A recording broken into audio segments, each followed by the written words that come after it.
Alors, je m'appelle David Kella, je suis maître de conférence, c'est-à-dire enseignant-chercheur à l'Université d'Angers en économie. J'écris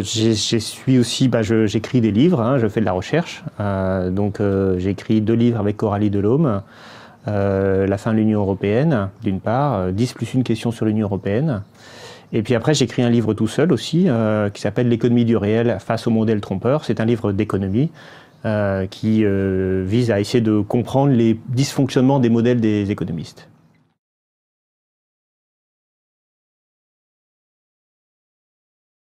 Toute la stratégie du gouvernement a été de privatiser en faisant de cette privatisation un succès, en organisant ce succès, en donnant le plus d'avantages à celui qui allait racheter les actions d'ADP. Et l'un des avantages, c'était qu'il était en situation de monopole. Donc c'est paradoxal, parce que s'il est en situation de monopole, et de fait ça l'est, les infrastructures des aéroports de Paris sont d'intérêt public national, alors ça ne devrait pas être privatisable. Mais le Conseil constitutionnel a considéré que les aéroports de Paris étaient en concurrence avec Londres, avec Amsterdam, avec Bruxelles, etc.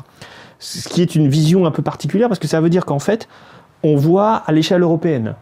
Or, le fait est que le Conseil constitutionnel s'intéresse à la Constitution de la France et à la République française. Et donc, du point de vue des Français, on n'est pas en concurrence. Donc là, il y a... alors, le problème, c'est que le Conseil constitutionnel, il est souverain, hein, voilà, et que les juridictions et les manières dont il applique la Constitution ou la lecture qu'il a de la Constitution est une lecture qui est très souvent politique. Donc, une fois qu'il a lancé la procédure, eh bien, se poser la question de comment recueillir 1 million de signatures, enfin 4 700 000 signatures, pardon. Et évidemment, au début, ça a eu un énorme succès. Hein. Il y a eu des centaines de milliers de signataires. Et puis ensuite, très vite, ça a eu du mal à progresser. Et bon, personne s'attendait, personne ne pouvait prévoir. Enfin, moi j'étais plutôt optimiste au début. Je dis, on les aura les 4,7 millions. C'est une procédure constitutionnelle. C'est pas si difficile que ça, même si au début, effectivement, ça cafouillait un peu. Il va y avoir des tables et tout ça. Et puis on a fait des tables. Hein. J'en ai fait avec Coralie. D'autres organisations en ont fait. On voulait que ça s'organise un peu tout seul. Le problème, c'est que c'est là qu'il y a un souci, c'est la structuration du mouvement politique en général et de cette initiative en particulier. On discutait samedi avec quelqu'un, il comprenait l'enjeu. Le problème, c'est que ça ne correspond pas à leur champ d'action, à leur champ de réflexion normal. Et par ailleurs, ça aurait pu devenir un champ de réflexion si ça avait été médiatisé. C'est-à-dire si vraiment on avait parlé. Sauf que, à part les premiers jours, les premières semaines, on n'en parlait pas. À tel point que quand on a fait des tables avec Coralie en juillet, à Grenoble, les gens venaient spontanément vers nous pour signer la pétition parce qu'ils avaient entendu parler de cela, à cause du fait que ça avait été un peu médiatisé. Quand on a refait des tables après, à la rentrée, eh bien, il fallait tout expliquer aux gens. Donc la dynamique n'était plus du tout la même. Et puis bien sûr, après, il y a d'autres choses qui se sont passées. Après, il y a eu la réforme des retraites, après il y a eu tout un ensemble d'autres événements qui ont chassé les autres. Puis je ne parle même pas maintenant avec le coronavirus. C'était totalement évacué de l'actualité. Et là, il y a une vraie question qui se pose derrière, qui est comment fait-on pour organiser une démocratie participative sans aucun relais médiatique, sans aucun relais institutionnel. Au début, même le Conseil constitutionnel avait beaucoup de mal à décompter le nombre de signataires. Et évidemment, il n'y a pas de compteur. Alors que dans toutes les pétitions, on sait très bien que les pétitions qui fonctionnent sont celles avec compteur. Et par ailleurs, il n'y a pas de communication officielle, à part le Conseil constitutionnel, qui finalement a décidé que oui, peut-être, au début de tous les mois, puis ensuite tous les 15 jours, il faisait le point sur le nombre de signataires. Tout ça n'est pas du tout motivant. Et après, il y a une véritable omerta. Parce que concrètement, et alors là, moi je suis assez catégorique là-dessus, hein, on a des exemples. On nous dit, oui, mais c'est pas prévu par la Constitution d'organiser la médiatisation. Bon, alors là, le problème, c'est que la Constitution, elle ne prévoit absolument rien en médiatisation, ni en termes de campagne électorale, ni en termes par exemple, quand il y a des jours de vote, on verra demain, hein, parce que on est la veille d'un vote, bien sûr qu'on va donner le taux de participation plusieurs fois dans la journée, et nous dire dans tous les journaux qu'il faut aller voter. C'est une consultation citoyenne, de la même façon que là, il y a une consultation citoyenne, mais à aucun moment, on nous dira combien on en a, et c'est pas parce que c'est pas prévu par la Constitution qu'on ne doit pas le dire. Et d'ailleurs, la Constitution ne prévoit pas de donner le taux de participation à chaque moment pendant une journée de vote. Donc c'est pas parce que la Constitution ne le dit pas qu'il ne faut pas le faire. Il y a plein de questions que pose cette initiative, ce RIP, et qui, à mon avis, sont très insatisfaisantes dans le processus de médiatisation, dans l'aide institutionnelle qui n'a pas été apportée, et puis aussi, et j'insiste là-dessus parce que je pense que c'est la leçon que j'en tire, la principale leçon que j'en tire, c'est la déconnexion qu'il y a entre la sphère militante politique, d'une part, et voire médiatique, et les gens, les vrais gens. C'est-à-dire concrètement, on a du mal, il n'y a plus de lien entre cette sphère-là et la sphère du peuple.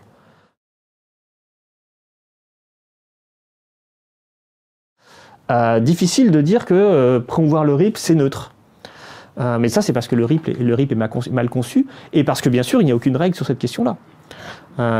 Mais bon, ça n'empêche pas que les médias, et en particulier audiovisuel public, auraient dû, ne serait-ce que poser la question, auraient pu faire trancher la question par le CSA ou par la justice en disant il existe un dispositif, je vais le promouvoir, ou je vais permettre des publicités, parce que c'était ça qui était derrière ça, c'est-à-dire qu'il y a des gens qui étaient prêts à payer des publicités, mais la PDG de Radio France a dit que non, elle n'accepterait pas de publicité de la part des initiatives du RIP.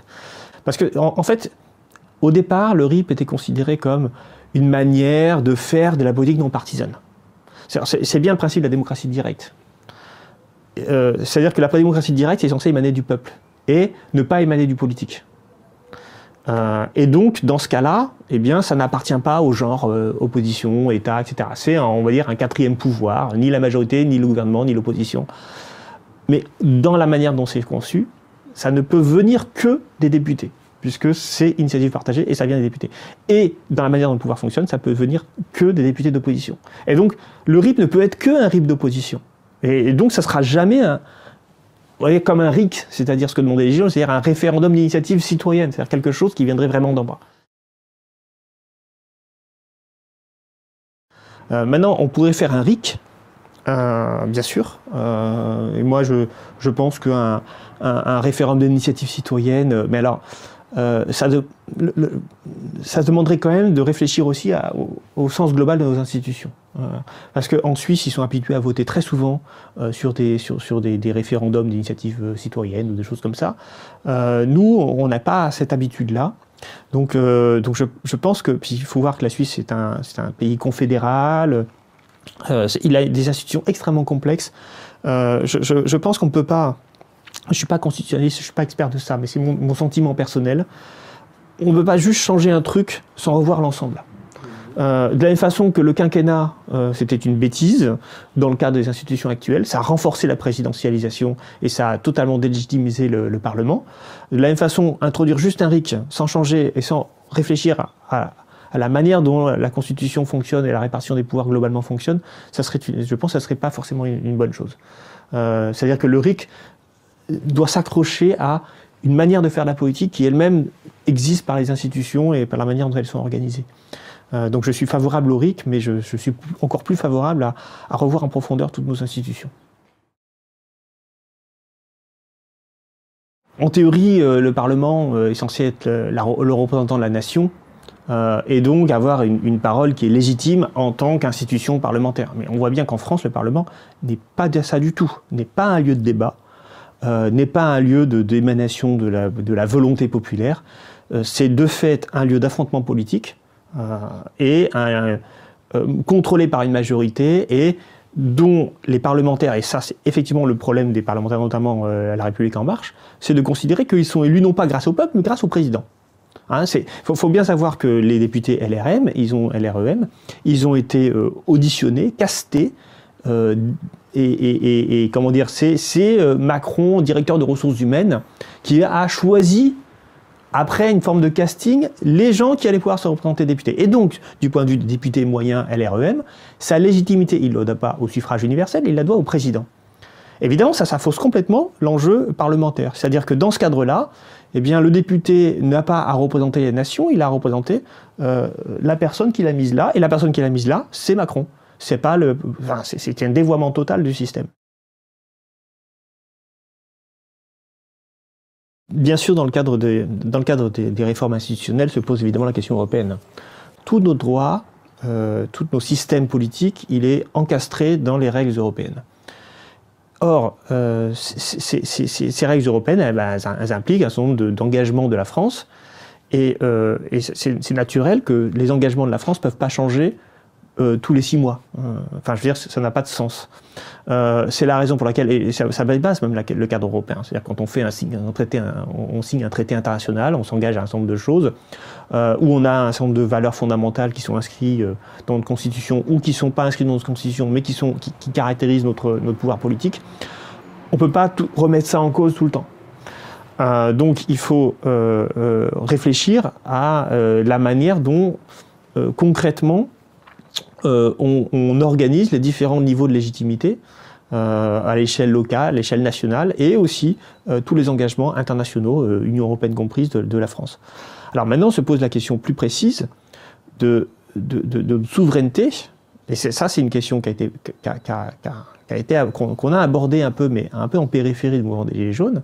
C'est-à-dire que si on mettait en place un RIC, et que les citoyens votaient, par exemple, contre la privatisation des barrages ou pour rétablir le monopole public sur l'électricité, par exemple. Ce serait encore plus intéressant, ça. Or, les textes européens disent, dans le cas du marché unique, le marché électrique est un marché en concurrence. Qu'est-ce qui se passerait ? Eh ben, moi, je pense que ça serait intéressant. Déjà, ça serait intéressant d'avoir un référendum sur cette question-là. Est-ce que on veut mettre en concurrence le ferroviaire? Est-ce qu'on veut mettre en concurrence le marché électricité? Est-ce que on veut, par exemple, la question peut se poser, est-ce qu'on peut nationaliser le secteur pharmaceutique? Après tout, il y a aussi des questions qui se posent à ce niveau-là. Bref, toutes ces questions sont des questions qui sont légitimes du point de vue des citoyens français, mais dans lesquelles la France a pris des engagements. Et donc, si on votait, par exemple, pour créer un monopole public dans l'électricité, eh bien, ça serait contraire aux engagements de la France. Mais je pense que c'est légitime. Je pense que les citoyens ont le droit de vouloir organiser de la manière dont ils le souhaitent les services publics. Ça veut dire ne pas engager dès le départ la parole de la France dans des engagements internationaux qui interdisent cela. Et si il doit y avoir conflit entre les engagements de la France d'un côté, internationaux, et la volonté des citoyens, et si cette volonté des citoyens elle est clairement affirmée à l'issue d'un débat qui est ou d'un référendum, parce qu'on peut aussi prévoir des garde-fous. C'est-à-dire que, par exemple, il y a beaucoup de RIC où s'il n'y a pas suffisamment participation, le référendum ne fonctionne pas. On pourrait prévoir ce genre de choses. Moi, je serais plutôt favorable. Mais si vous avez 80% de gens qui participent et qui disent « on veut que l'électricité soit un monopole public », alors je pense qu'il faut le faire. Et si c'est contraire aux engagements de la France, il faut changer les engagements de la France. Les choses sont aussi simples que ça.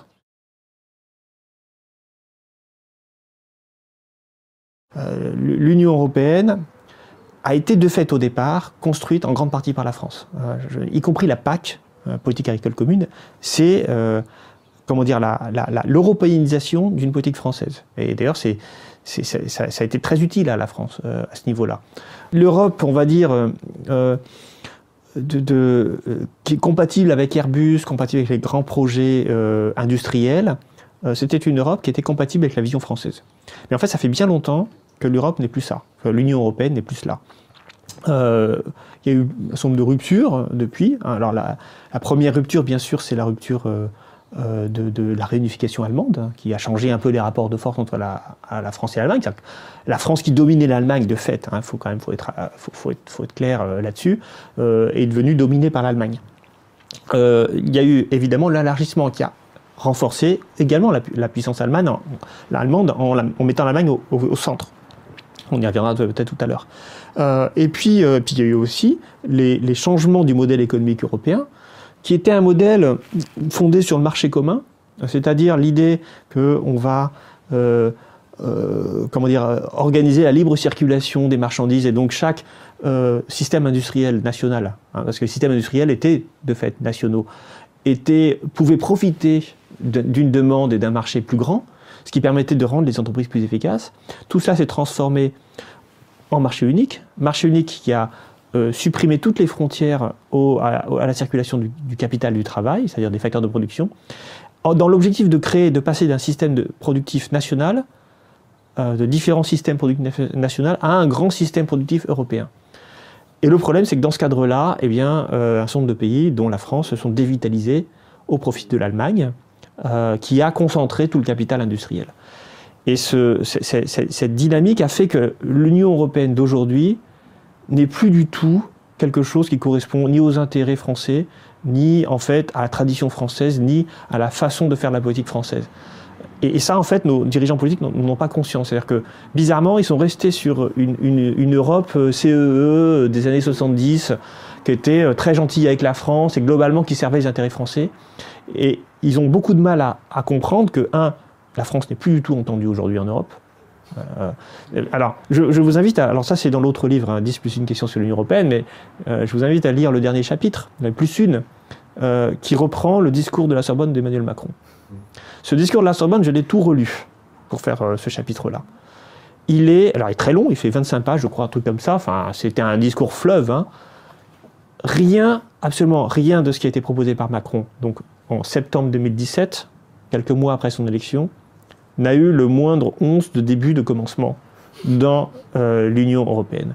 L'autre jour, j'entendais Emmanuel Macron dire que la question du contrôle aux frontières pour empêcher la propagation de l'épidémie du coronavirus devait se poser à l'échelle européenne. Il disait ça le jeudi soir.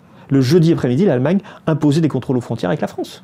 Sans concertation, sans demander son avis à Macron, qui en fait est ridicule en disant « mais pour ce qui est la France, nous, il faut qu'on décide de ça à l'échelle européenne ». Un peu plus tard, le lendemain, l'OMS disait « l'Europe, aujourd'hui, est le principal foyer épidémique ». Et Emmanuel Macron disait, sans avoir peur du ridicule, il faut faire des contrôles aux frontières de Schengen. Mais à quoi ça sert de faire des contrôles si c'est nous qui sommes le principal foyer épidémique? Et par ailleurs, c'est absurde de dire qu'il ne faut pas de frontières, parce que la Chine, qu'est-ce qu'elle a fait? Elle a organisé des frontières à l'intérieur de son propre pays. Donc même d'un point de vue européen, c'est absurde de penser qu'il faut que tout circule à l'échelle du continent, alors que le seul moyen d'empêcher la propagation de l'épidémie, c'est d'organiser des frontières dans les clusters, c'est-à-dire de limiter la propagation. Et donc les frontières, ça peut être à l'échelle nationale, ça peut être à l'échelle départementale, ça peut être sur une grande région, comme a pu le faire d'ailleurs l'Italie, en demandant aux gens du Nord de ne pas aller dans le Sud. Donc cette histoire qu'on va contrôler aux frontières de Schengen, dans un espace qui est extrêmement grand et dans lequel les situations sont très très différentes, entre des pays où il n'y a aucun mort et des pays où comme en Italie, il y a 200 morts, plus de 200 morts par jour, il est évident que c'est pas la bonne, le Schengen n'est pas une frontière pertinente pour contrôler l'épidémie. Effectivement, on a une rigidité mentale extrêmement forte, mais je dirais plus du côté français que du côté européen. Le paradoxe de tout ça, c'est que c'est les Français qui n'ont rien compris à l'Europe. Ce que je vois dans le discours d'Emmanuel Macron et d'un certain nombre de politiques français, encore une fois, c'est cette idée, l'Europe, l'Union européenne, c'est la France en grand. Alors qu'en fait, à chaque fois que la France fait une initiative, elle se fait bouler. Et elle se fait bouler surtout, parfois gentiment. Parfois, on dit oui, on fera un budget de la zone euro. Il y a eu un accord avec l'Allemagne sur un budget de la zone euro, sauf que c'est un budget ridicule en termes de volume, sauf que concrètement, il y a des contreparties énormes. Et sauf que l'Allemagne sait parfaitement que tout un ensemble de pays sont contre. Et donc, de toute façon, il ne passera pas. Donc, on donne des pseudo-victoires. La presse fait sa une là-dessus, sur Emmanuel Macron réussit, après un sommet avec l'Allemagne, à faire accepter à Merkel le principe d'un mini-budget de la zone euro. Sauf que ce qu'on ne vous dit pas, ce que les journalistes, parce qu'il y a aussi un problème journalistique par rapport à ça, c'est qu'en fait, les chances que ce projet aille au terme sont égales à 0. Il y a aussi une rigidité mentale chez les journalistes. Là, par exemple, l'Union européenne, le Monde titre « L'Union européenne décide de débloquer 25 milliards d'euros pour faire face à l'épidémie de coronavirus. Alors beaucoup de gens disent 25 milliards d'euros, c'est rien, c'est rien. En fait, c'est pas rien, 25 milliards d'euros. Sur un an, c'est une somme importante. Le problème, c'est qu'en fait, cette somme, elle n'existe pas. Elle ne peut pas exister parce que l'Union européenne ne peut pas lever l'impôt, parce que l'Union européenne ne peut pas s'endetter. Et donc, moi, évidemment, quand j'ai vu ça, je me suis dit, mais qu'est-ce que c'est que cette blague, hein? D'où il sort de l'argent magique? Et en fait, il n'y a pas d'argent magique. En fait, il s'agit de réaffecter les fonds d'investissement, ce qu'on appelle les fonds structurels d'investissement, qui sont déjà budgétés. Et de dire au pays, avant, vous deviez engager des dépenses d'investissement spécifiques avec un certain nombre de dossiers un peu compliqués, et maintenant, on vous permettra de faire un peu ce que vous voulez avec cet argent qui est déjà budgété. Donc en fait, il n'y a pas d'argent nouveau, il n'y a pas de déblocage de fonds qui auraient été bloqués par je ne sais quoi. Il y a juste une réaffection de fonds qui existent déjà. Et par ailleurs, comme les fonds structurels sont des fonds aussi d'aide aux régions les plus défavorisées, ça signifie que les budgets sont déjà accordés par État, c'est-à-dire qu'il y a des États qui bénéficient de plus de budget, et ça n'a rien à voir avec les foyers épidémiques. La Roumanie, de fait, bénéficie des fonds structurels plus importants en proportion de son PIB, bien sûr, que la France, et c'est normal, c'est un pays beaucoup plus pauvre. Mais ça veut dire que ces fonds structurels, on ne va pas les donner à la France parce qu'elle est plus touchée, ou à l'Italie parce qu'ils sont plus touchés par l'épidémie. Donc ce n'est pas du tout des fonds qui sont dédiés à la lutte contre l'épidémie. C'est juste, maintenant, vous allez pouvoir utiliser différemment mes propres fonds. Ce que je ne comprends pas, c'est que Le Monde, qui est censé être un journal sérieux, puisse titrer l'Union européenne débloque 25 milliards, alors qu'en fait, ce qui devrait titrer, c'est l'Union européenne décide d'alléger les conditions d'affectation de ces fonds structurels. Évidemment, ça ne donne pas la même impression pour le lecteur. Mais d'un côté, il y a un titre qui est faux et un titre qui est vrai. En fait, la France est un des pays qui ne cherche pas à défendre ses intérêts dans le cadre de l'Union européenne. Là aussi, on le voit sur la crise du coronavirus, c'est absolument visible. Tous les pays limitrophes de l'Italie ont contrôlé les frontières, sauf la France. L'Allemagne contrôle ses frontières avec la France. La Pologne a décidé d'interdire toute venue des étrangers. Enfin, je veux dire, y compris bien sûr européens. Bref, les pays, et l'Allemagne en particulier, elle a géré la crise des migrants et la crise de la zone euro selon ses propres intérêts et l'intérêt de ses banques. Ce que concrètement la France ne fait pas. Alors pourquoi elle ne le fait pas? Je reviens sur la question. C'est parce que la France a toujours une vision de l'Union européenne qui est une vision coopérative, une vision, j'ai envie de dire, supranationale, fédérale, une grande France, qu'elle dirige. Or, elle ne dirige plus, c'est devenu la mouche du coche. L'Union européenne est une institution juridique.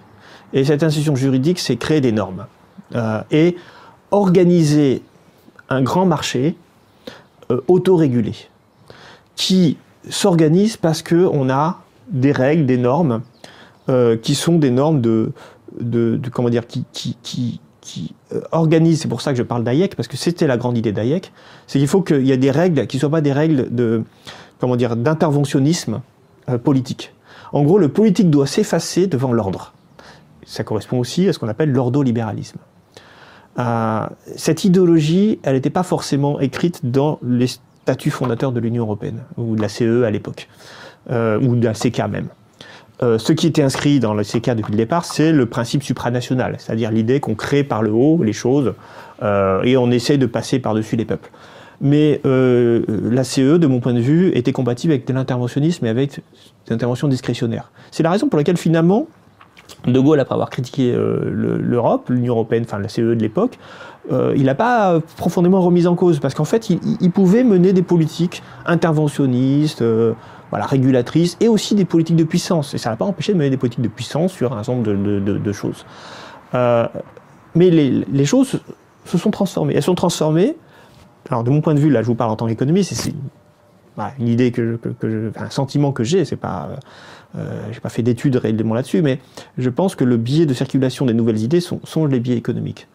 C'est-à-dire qu'il y a eu, dans les années 70, 80, via Hayek, via d'autres penseurs intellectuels, l'idée que, finalement, on devait organiser une grande fédération fondée sur l'économie, et que faire une grande fédération fondée sur l'économie, c'était d'organiser le marché et la libre circulation des choses. Et c'est à partir de cela qu'on a construit une institution européenne qui est profondément libérale, mais cette fois-ci dans le sens économique du terme, c'est-à-dire qui ne veut pas d'interventionnisme, qui veut de la mondialisation, qui veut des traités de libre-échange, et qui en fait est contradictoire avec le modèle français. Et qui est devenue contradictoire avec le modèle français. Je pense qu'elle n'était pas forcément destinée à être contradictoire dans les années 60. Je pense qu'elle est devenue, par le tournant des années 80 avec l'acte unique, etc., et parce qu'il y a le juridique, mais il y a aussi par la pratique, c'est-à-dire par le fait qu'on a cessé de mettre comme fonctionnaires européens des gens qui étaient totalement imbibés de culture politique et économique anglo-saxonne. Y compris chez les Allemands, où, je veux dire, il n'y a plus du tout, chez les économistes, d'hétérodoxes en Allemagne. Très peu. En tout cas, pas dans les facultés d'économie. Et les modalités de recrutement des fonctionnaires européens et globalement des institutions et des eurocrates fait que tous ces gens-là parlent anglais, tous ces gens-là pensent grand marché, tous ces gens-là pensent libre-échange, et pour eux, c'est naturel. Et plus personne pense que l'État, ou même à l'échelle européenne, puisse avoir un rôle à jouer. C'est ce que les fédéralistes ne comprennent pas. Les fédéralistes pensent qu'on peut recréer du politique à l'échelle fédérale. Mais pour ça, encore faut-il qu'il y ait des gens qui aient conscience du politique et dans lesquels le politique soit quelque chose qu'ils conçoivent comme quelque chose d'utile pour organiser l'économie. Mais il n'y a personne pour cela. Il n'y a absolument personne qui croit en ça dans l'Europe. Et c'est ça le fond du problème. Il y a deux choses qu'il faut bien comprendre. Il y a la pratique et il y a les institutions telles qu'elles fonctionnent. Les institutions, le basculement institutionnel, il est clairement l'acte unique de 86. C'est à ce moment-là où on va, dans l'idée d'unifier le marché européen, totalement libéraliser la circulation des facteurs de production que sont le capital et le travail. Ça va prendre très longtemps. Ça va prendre 15 ans avant d'être effectif. Il va falloir passer un certain nombre de directives, il va falloir déréguler toute la finance, il va falloir créer l'euro, il va falloir organiser la capacité des travailleurs à se déplacer avec la portabilité des droits, etc. Mais il y a aussi, donc ça c'est la partie institutionnelle. Et après, il y a Maastricht, il y a donc les critères de Maastricht, il y a Amsterdam, et puis il y a le traité constitutionnel qui va organiser ensuite le traité de Lisbonne de 2007. Donc on a tout un ensemble institutionnel d'évolution. Mais en fait, cet ensemble d'évolution institutionnelle, il est parallèle avec aussi un changement des mentalités, un changement des pratiques. C'est à partir de là qu'on va concevoir la question de la concurrence libre et non faussée. Que la commission chargée de l'organisation de la concurrence va venir être la commission toute puissante. C'est-à-dire, dans la commission, il y a une commission affaires sociales, il y a une commission, il y a même un représentant politique étrangère, il y a plein de choses en fait dans la commission. On pourrait s'intéresser à plein de choses, mais en réalité, tout est surdéterminé par la question de la concurrence. Alors là, ce qui est intéressant, c'est que la question de la concurrence, la régulation de la concurrence, elle existe dès le traité de Rome, dès 57. On nous dit, dans le traité de Rome 57, il faut que la concurrence soit juste et libre et non faussée. On ne le dit pas selon ces termes-là, d'ailleurs. C'est intéressant parce que le terme libre et non faussé est apparu dans le traité de 2005, qui n'a pas été ratifié du coup, mais il a disparu après. Maintenant, si vous cherchez dans le texte européen, vous verrez plus libre et non faussé. Vous verrez concurrence libre. Parce qu'évidemment, c'est moins connoté, parce que et non faussé, ça veut dire pas intervention publique. Mais en fait, c'est interprété de la même façon par la Cour de justice de l'Union européenne, c'est interprété de la même façon par les politiques. Il s'agit d'empêcher l'État d'intervenir dans l'économie. C'est ça que ça veut dire. Mais ce qui est paradoxal, c'est que cette idée que l'État ne doit pas trop intervenir dans l'économie, elle existe en 57, mais elle n'est pas appliquée. Parce que les gens ne veulent pas l'appliquer. Parce que les États refusent de l'appliquer. Parce que les autorités européennes sont en fait aussi un peu ce qu'on en fait collectivement. À partir du moment où on élargit, et à partir du moment où on rentre dans une logique, comment dire, où on pense que l'économie doit primer sur le politique, que le politique doit se mettre au service de l'économie, que le cœur de la performance, c'est le marché et la concurrence. À partir du moment où on se rend dans cette logique-là, alors tout d'un coup, ce qui n'était que potentiel finit par devenir effectif. Et là, on va voir la commission à la concurrence, qui va tout faire, y compris la politique fiscale. C'est via la commissaire à la concurrence, la danoise dont j'ai oublié le nom, vous marquerez ça en sous-titre, parce qu'en fait c'est des noms impossibles à retenir pour moi qui suis dyslexique. Mais en gros, donc c'est à partir du moment où on a eu la commission à la concurrence qui a dit mais en fait Apple ne paye pas les impôts qu'il devrait payer en Irlande, qu'on a eu une amende extraordinaire pour Apple. Et donc, paradoxalement, la lutte contre le dumping fiscal se fait via la commission à la concurrence, et pas via la commission fiscalité. Ce qui se passe aujourd'hui, c'est que les Américains et les Anglais sont en train de basculer et de rejeter le libéralisme économique, mais parce qu'ils ont la capacité de tourner le volant, c'est-à-dire d'aller en contradiction avec ce qu'ils faisaient auparavant. Le problème en Europe, c'est qu'on n'a personne qui tient le volant. C'est que la mentalité pro-libérale, pro-marché, on va organiser des grands marchés, n'est plus dirigée par aucun pouvoir politique légitime. Donc ça veut dire que tout continue comme avant, dans la même, dans la même voie, alors même que tous les pays autour de nous sont en train de changer de voie parce qu'ils se rendent bien compte que l'idée que le marché est performant et par lui-même et permet d'organiser correctement la vie en société, tout ça ne fonctionne plus. Donc maintenant, on remet en cause le libre-échange aux États-Unis, on remet en cause les nationalisations du ferroviaire en Angleterre, on remet en cause le principe ordolibéral qu'il faut avoir des budgets équilibrés partout aux États-Unis et en Angleterre. On remet en cause l'idée que la monnaie ne doit surtout pas être gérée par les politiques, mais par des banques centrales indépendantes, là aussi aux États-Unis et sans doute aussi au Royaume-Uni.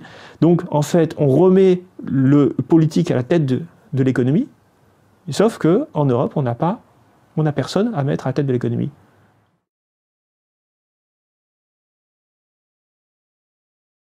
Concrètement, l'Union européenne, c'est un abandon de souveraineté, et en particulier de souveraineté économique. Concrètement, on a délégué à l'Union européenne toute la politique commerciale, c'est clairement, toute la politique monétaire, qui elle-même est déléguée non pas au pouvoir politique européen, mais à la Banque centrale européenne indépendante. On a délégué toute l'organisation du marché, c'est-à-dire le marché intérieur. Ça c'est très important. C'est-à-dire qu'effectivement, dans le marché intérieur, il y a ce qui est marchand, mais il y a aussi malheureusement ce qui est non marchand, ou en partie ce qui est non marchand. Alors, là aussi, les choses sont complexes, parce que l'Union européenne ne peut pas décider, par exemple, de la politique éducative de la France. C'est encore Blanquer qui a le pouvoir sur ce qu'on enseigne. De la même façon, les transports publics urbains restent, on va dire, concrètement décidés. Par exemple, on peut mettre la gratuité dans certaines villes en France, pas besoin de demander l'autorisation ni à l'État, ni à l'Union européenne. Par contre, quand on va faire un appel d'offres, là, on doit organiser cet appel d'offres de manière concurrentielle. Quand la RATP veut renouveler son stock de ferroviaire, enfin ses motrices ou ses trains, là aussi l'appel d'offres doit être ouvert, concurrentiel et permettre la concurrence de Chinois, de Canadiens, etc. Donc voilà, donc il y a un certain nombre de règles qui sont, et une partie des souverainetés françaises qui est abandonnée par la France. Et là où je suis d'accord avec vous, c'est que malheureusement, cette question-là n'est pas bien comprise ni par les politiques, ni par les citoyens. Et ça, c'est quand même un peu scandaleux, ça. C'est-à-dire qu'en fait, on vote pour des gens qui, en fait, n'ont de pouvoir que sur un certain nombre de domaines, mais sans doute pas sur les domaines les plus essentiels. Mais le problème, c'est qu'après, une fois qu'on a dit ça et qu'on est élu, il faut être capable de le mettre en œuvre. Et comme on a délégué une partie de nos souverainetés, ça veut dire qu'il faut être capable de reprendre sa souveraineté. Alors moi, je pense que c'est possible. Et je pense, paradoxalement, que c'est plus possible que ce qu'on veut croire. C'est-à-dire qu'on n'est pas obligé d'organiser un Frexit pour récupérer sa souveraineté. On peut, alors il y a un livre, c'est la deuxième fois que je cite Aurélien Bernier, mais il a coécrit un livre, chapitre 2, c'est un collectif, La gauche face à l'épreuve de l'Union européenne, dans lesquels il y a des choses intéressantes, avec lesquelles je suis globalement d'accord, sur l'idée que on peut tout à fait reprendre le contrôle. Alors il y a des choses qu'on peut reprendre le contrôle, sur lesquelles on peut reprendre le contrôle en construisant un rapport de force, c'est-à-dire en n'appliquant pas un certain nombre de traités. Puis il y a des choses sur lesquelles il faut un changement constitutionnel. Parce que la loi européenne domine la loi française. Et ça sera comme ça tant que la Constitution intégrera les lois européennes et que le Conseil d'État considérera que les lois européennes s'imposent aux lois françaises. Mais ça, c'est pas inéluctable. C'est-à-dire que la Constitution reste quand même le texte fondateur en France. Et si on change la Constitution, si on dit article 1, les lois, la souveraineté nationale, les lois françaises peuvent permettre de contredire les lois européennes, alors voilà, on a regagné une partie de notre légitimité. Et bizarrement, on peut faire ça sans faire un Frexit. C'est-à-dire sans négocier un traité de sortie comme l'ont fait les Britanniques. Oui, l'Union européenne dispose d'un certain nombre de prérogatives qui, du coup, échappent aux politiques français. Et comme elle échappe aux politiques français, elle échappe de fait à la démocratie et au suffrage populaire. Et par ailleurs, ces prérogatives ne sont pas reprises par le Parlement européen. C'est aussi ça qu'il faut bien comprendre. Donc, le Parlement européen n'a pas les pouvoirs qu'il prétend avoir. Et en particulier, il a très peu de pouvoirs en matière de directives. Alors, il a des capacités de changer des choses, de négocier, etc. Mais il est quand même soumis à... le texte doit être passé par la Commission et par le Conseil européen, et le Parlement européen ne peut pas amender comme il veut tous les textes europééens. Et puis, il n'a pas non plus l'initiative des directives européennes. Donc ça veut dire que comment dire, une partie du pouvoir économique échappe au Parlement français et aux politiques français, mais il n'est pas récupéré par des responsables politiques européens. Et il est donc entre les mains de qui ? Entre les mains d'une part des négociations entre pays européens, et puis aussi de toute une technostructure, parce qu'il faut bien comprendre que lorsqu'on est 28, alors maintenant 27 pays en Europe, et qu'on a un sommet tous les 6 mois, pour s'entendre sur ce qu'il faut décider, eh bien en fait, on ne peut pas. Donc qu'est-ce qui se passe ? C'est la Commission européenne qui prépare les textes, et ensuite les États les signent. Et est-ce qu'ils les lisent ? Est-ce qu'ils les étudient ? Sans doute que oui, sans doute pas tous. Et la question est, est-ce qu'ils peuvent s'opposer sans créer une crise européenne ? Sans doute que non. Parce que dans le Conseil européen, s'il y en a un qui dit non, non, je veux pas ça, bon après, sur certaines modalités, parfois il y a des votes à la majorité qualifiée, etc. Mais en réalité, il faut une volonté politique derrière aussi pour dire non. Et donc concrètement, dans un cadre à 28, avec un Parlement qui n'a pas les réels pouvoirs d'initiative ni d'amendement, comme il souhaite, finalement tout passe par la Commission. Et donc c'est là où on revient sur cette idéologie on va dire libérale, structurelle, qui détermine la plupart des textes. Ça peut être tout à fait légitime de déléguer une partie de la normalisation à l'échelle européenne. Mais lorsqu'il s'agit de choses fondamentales, notamment de l'organisation de nos services publics, là, c'est pas admissible. Lorsqu'il s'agit de décider de notre politique commerciale, je pense que c'est une bêtise. En particulier, c'est une bêtise parce que la politique commerciale, c'est aussi une politique diplomatique, c'est aussi une politique de puissance diplomatique. On ne peut pas détacher la diplomatie du commerce. Ce que les Britanniques d'ailleurs ont parfaitement compris. C'est la raison pour laquelle c'était extrêmement important pour eux, dans le cas du Brexit, de retrouver la souveraineté commerciale. Parce que si on veut organiser le Global Britain, comme ils le souhaitent, c'est-à-dire faire du Royaume-Uni une nouvelle puissance diplomatique, il faut qu'on ait l'outil commercial. C'est d'ailleurs ce qu'a compris Donald Trump, où il utilise l'outil commercial pour des raisons diplomatiques. En particulier par rapport au Mexique, par rapport à la Turquie, maintenant par rapport à l'Europe ou à la Chine, il utilise l'arme commerciale. Ce que l'Union européenne ne peut pas faire, parce qu'elle n'a pas de diplomatie réelle, qu'elle n'a pas d'armée de toute façon, et que manifestement elle n'en aura jamais malgré certains désirs fantasques d'Emmanuel Macron. Et donc, avoir un outil économique sans avoir le complément politique, c'est idiot et c'est absurde. Donc, tout ça pour dire que moi, je ne suis pas un souverainiste acharné. Je pense qu'il peut être légitime à certains moments de déléguer une partie de la souveraineté, à condition qu'on soit d'accord collectivement et qu'on le sache. Qu'est-ce qu'on délègue à une autorité supranationale ? Par exemple, moi je ne suis pas absolument contre le principe d'une justice internationale pour les crimes de guerre, pour les crimes contre l'humanité. Je ne suis pas absolument contre l'idée qu'on pourrait devoir rendre des comptes sur des questions climatiques, dans les traités climatiques par exemple. Tout ça correspond à un abandon de souveraineté. Hein, je veux dire, c'est pour ça que Trump il a rejeté l'accord de Paris. Par contre, les services publics, non. Non. Non, ça, on ne délègue pas ça. Ça, c'est notre modèle social, c'est notre modèle économique. La capacité qu'on a de développer une politique commerciale adossée à une politique diplomatique, ça, c'est absurde. Donc, la monnaie, je pense que ça doit être une prérogative d'un pays, que ça correspond aussi au pacte social d'un pays. Je ne pense pas qu'on puisse abandonner les nations.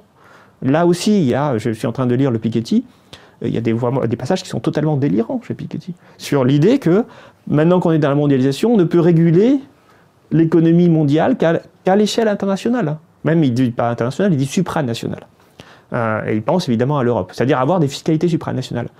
Mais ce n'est pas possible d'avoir une fiscalité supranationale si on n'a pas une démocratie supranationale. Et il suffit d'avoir un minimum de connaissances anthropologiques et sociologiques pour comprendre qu'une démocratie ne peut pas se faire à un échelon abstrait dans lequel les gens n'ont pas de débat public. C'est la raison pour laquelle il n'y aura jamais de démocratie européenne, parce qu'il n'y a pas de débat public européen. Parce qu'on a, aux élections européennes, non pas une élection européenne, mais 27 élections nationales. Et là encore, on peut le regretter, se dire « ah bah c'est triste », etc. Mais c'est un fait. voilà, on ne peut pas prendre ses désirs pour des réalités et dire il faut créer un débat politique européen. Déjà, on ne parle pas tous la même langue, on n'a pas toutes les mêmes institutions, on n'a pas tous les mêmes valeurs. Et donc, on a des élections européennes qui sont toutes déconnectées les unes des autres et dans lesquelles il est impossible de dégager une majorité ou un basculement.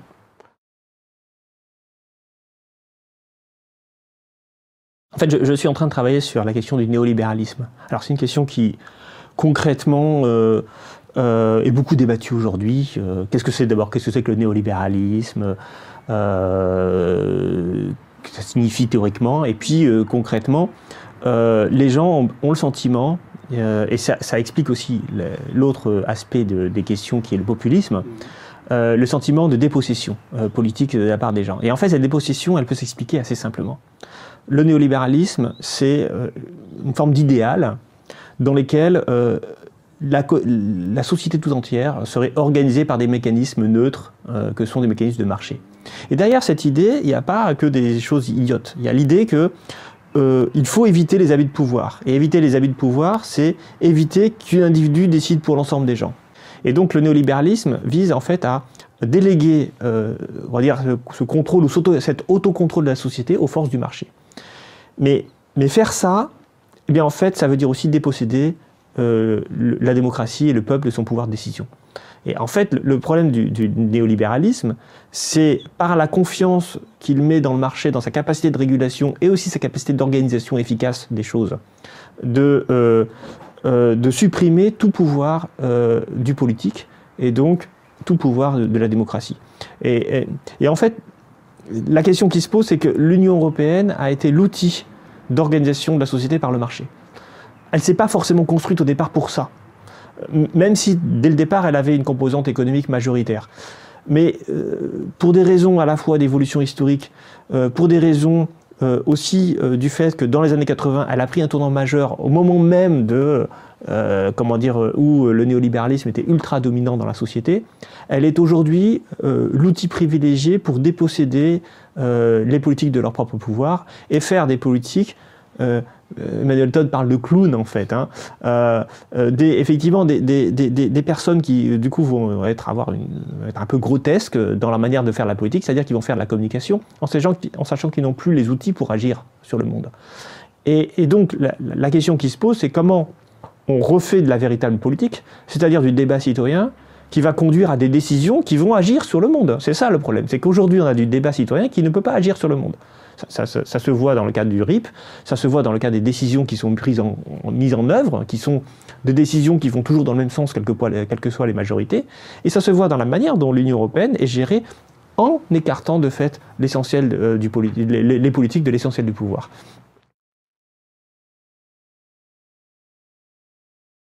Trump, qu'est-ce que c'est? C'est la reprise de contrôle de l'économie par le politique. Trump, c'est le président américain qui dit je veux empêcher les Turcs d'aller attaquer nos amis kurdes et s'ils le font, je détruis l'économie turque.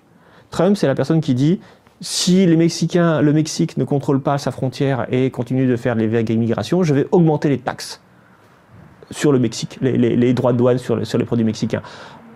C'est-à-dire qu'il met l'outil économique au service d'un idéal politique. On peut ne pas partager, et je ne partage pas l'idéal politique de Trump.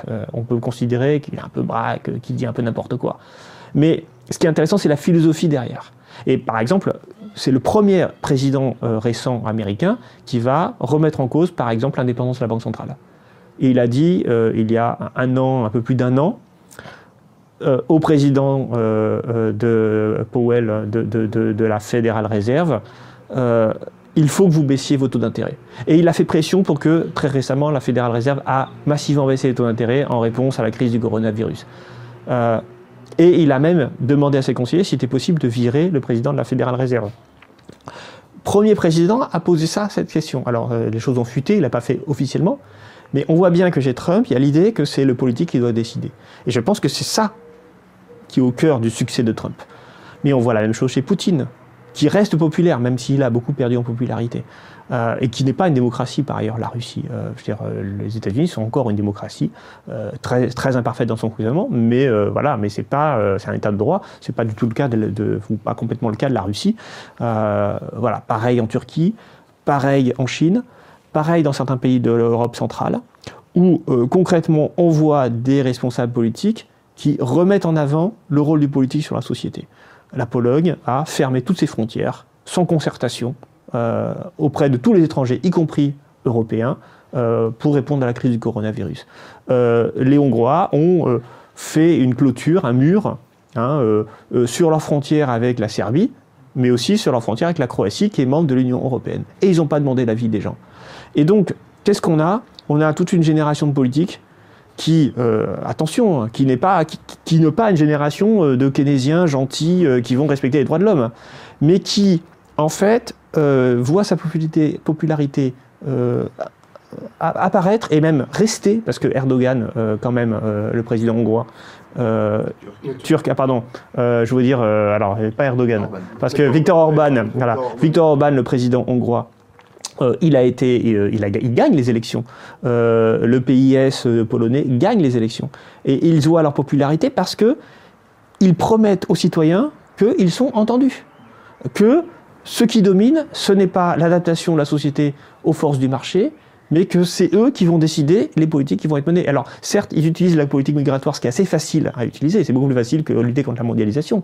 Mais derrière cette idée de la politique de contrôler les migrants, il y a l'idée de contrôler la mondialisation, implicitement, même si c'est pas, même si de fait ils le font pas, et même si de fait c'est des dirigeants qui sont très libéraux.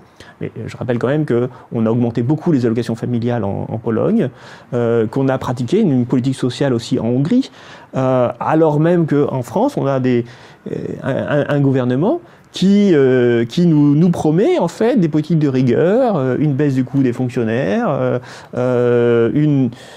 qui promet des baisses d'impôts mais aucune intervention dans l'économie, qui privatise à tout va.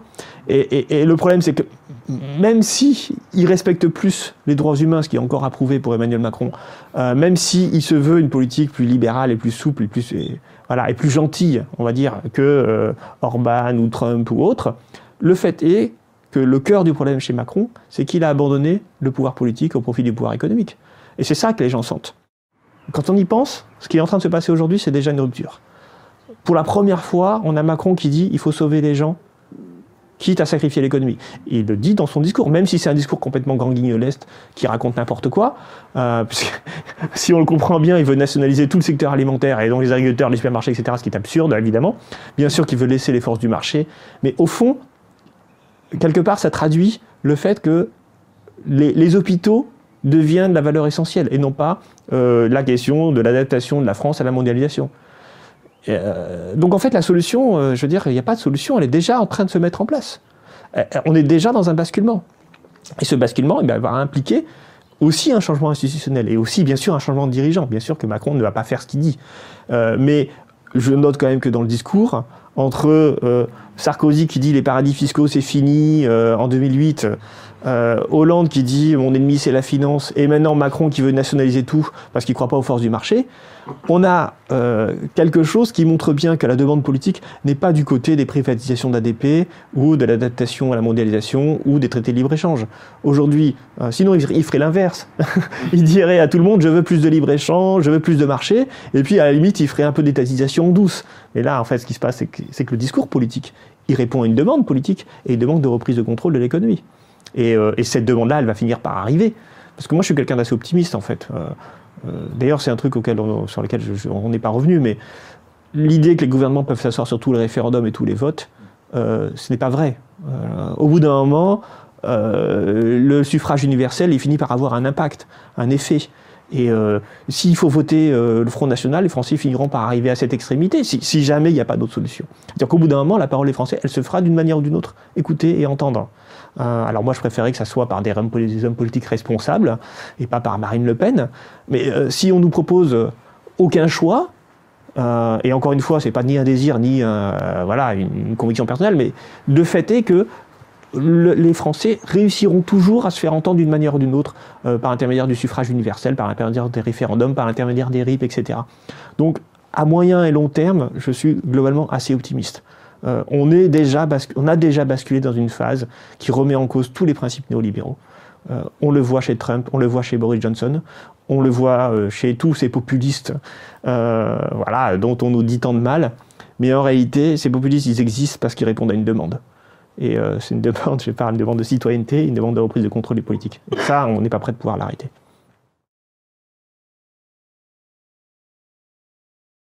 Le fait est que oui, on est dans un cycle de remise en cause du néolibéralisme. En fait, ce cycle, il a commencé avec la crise 2008. Je veux dire, structurellement. Les intellectuels, ils ont commencé à dire mais ça marche pas du tout, ça va pas du tout avec 2008. Et derrière ce cycle idéologique, si je puis dire, qui est en train de se terminer, et un nouveau cycle idéologique qui reprend, dont on ne sait pas d'ailleurs sur quelle base il va se faire, parce qu'il est beaucoup plus contradictoire que ce qu'on peut penser.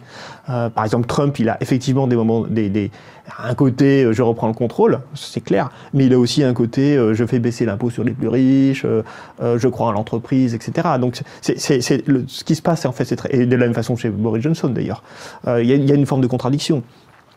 Mais ce que cette crise a fait, donc, c'est déjà, elle fait penser un certain nombre d'économistes et d'intellectuels.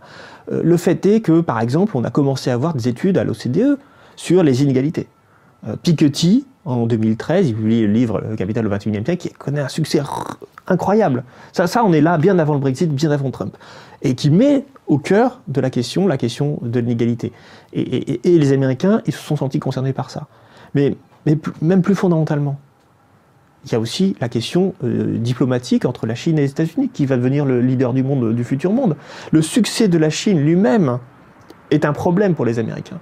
Et il démontre qu'un régime autoritaire, non libéral, non néolibéral, ou en tout cas avec une forme de libéralisme économique contrôlé par l'État et par le parti politique, le parti communiste, est un système qui peut fonctionner.